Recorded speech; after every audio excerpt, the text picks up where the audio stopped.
கர்த்தருடைய பரிசுத்த நாமத்துக்கு மேம்பொண்டாதாக வெளிச்சத்தின் பாதைக்கு உங்கள் அன்பு அழைக்கினால கூட அன்பே அன்பே அன்பே ஆருயிர் உறவே ஆனந்தம் ஆனந்தமே என்ற பாடல் பழைய பாடல், அர்த்தமுள்ள ஒரு பாடல். வாலிப நாட்களிலே பாண்டிச்சேரியில் சபையில் இந்த பாடல்களை நான் பாடியபோது, இந்த பாடலை யார் இயற்றினார் என்று எனக்கு தெரியாது. இந்த பாடல் எந்த சூழ்நிலையிலே இயற்றப்பட்டது என்றும் எனக்கு தெரியாது. ஆனால் பாட்டு புத்தகத்திலே இருந்தது, சபைகளிலே பாடினோம். இன்றும் அதை பாடிக்கொண்டிருக்கிறார்கள் அநேகர். ஆனால் சமீபத்தில் இந்த பாடல் இயற்றியவர் யார், இந்த பாடல் எந்த பின்னணியிலே அவர் இயற்றினார் என்பதை வாசித்த போது ஆச்சரியமாக இருந்தது. பிரியமானவர்களே, வாங்க 1960 அந்த காலகட்டத்தில் திருநெல்வேலி மாவட்டத்தில் பவுல் பிரசங்கியார் என்ற ஒரு தேவ ஊழியர் வாழ்ந்து இருக்கிறார். ஒரு முறை அவர் கருங்குளம் என்ற ஊருக்கு கால்நடையாக அவர் சென்றபோது அவருக்கு வயிற்று உபாதை ஏற்பட்டிருக்கிறது. நேச்சுரலாக மனுஷனுக்கு வர்ற ஒரு காரியம்தான் இது. அப்போ அது நிமித்தமாக அவர் என்ன செஞ்சுக்கிறார்னா, அருகில் இருந்த ஒரு கிணற்றில் அவர் இறங்கியிருக்கிறாரு. ஆனால் இறங்கியவரால் மேலே ஏற முடியவில்லை. காரணம் என்னன்னு சொன்னால், அவருக்கு ஒரு கை சரியாக செயல்படாது என்று சொல்லுகிறார்கள். உதவிக்கு யாரும் இல்லாததுனால கலங்கி போய் நிற்கிறாரு உள்ள. ஆனால் அவர் தொடர்ந்து ஊழியம் செய்ய வேண்டும், தொடர்ந்து போக வேண்டும். ஆனால் உள்ளே மாட்டிக்கினார் கிணற்றுக்குள்ளே. அப்போ யாரும் இல்லை அக்கம் பக்கத்தில் உதவி செய்ய. என்ன செய்வார்? அந்த நேரத்தில் பிரியமானவர்களே, கண் கலங்கியவராக கர்த்தரிடம் அவர் ஜெபித்திருக்கிறார். ஆச்சரியமாக பாருங்க, கிணற்றுக்கு அடியில் இருந்து அவர் என்ன செஞ்சுக்கிறாருன்னா, அதாவது மேலே ஏற முடியல, ஒரு கை செயல்படாது. கடைசியில் கிணற்றுக்கு அடியில் உட்கார்ந்திருந்தவர் கண் திறந்து பார்த்தால் கிணற்றின் கரையில் உட்கார்ந்து கொண்டிருந்தார். அப்படி என்று ஆச்சரியமாக இருந்தது அவருக்கு. அப்போ அவர் கண்டுபிடிச்சார், என்னுடைய ஜெபத்தை கேட்டு என் கண் கலங்கியதை என் தேவன் பார்த்து, நான் தொடர்ந்து அவருக்காக முன்னேற வேண்டும் என்பதை பார்த்து, ஊழியம் செய்ய வேண்டும் என்பதை பார்த்து, கர்த்தர் தன்னை தூக்கி எடுத்து இங்கு அமர வைத்தார்.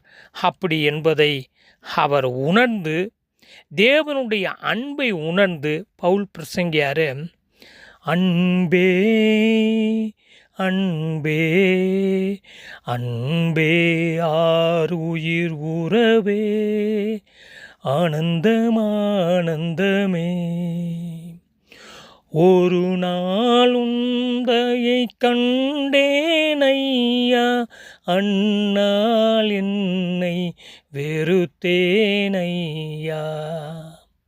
ஆம் பிரியமானவர்களே, இந்த பவுல் பிரசங்கியார் தன்னுடைய வாழ்க்கையில் தேவன் இக்கட்டான ஒரு சூழ்நிலையில் தவித்தபோது, கண் கலங்கிய போது, தேவனை நோக்கி பார்த்தபோது ஆச்சரியமாக கிணற்றுக்கு அடியில் கீழே இருந்தவர் மேலே வேறு ஒரு இடத்திலே வந்து அவர் அமர்ந்ததை பார்க்க முடிந்தது. அப்போ தேவன் தன் மீது வைத்த அந்த அன்பு, தேவன் தன்னை எந்த சூழ்நிலையிலும் எங்கு அவரை நோக்கி பார்க்கும்போதும் தனக்கு உதவி செய்வார், தன்னை தூக்கி எடுப்பார் என்பதை உணர்ந்து அவருடைய உள்ளத்தின் ஆழத்திலிருந்து தான் பிரியமானவர்களே இந்த பாடலை அவர் இயற்றி பாடினார் என்று வரலாறு பதிவு செய்திருக்கிறது.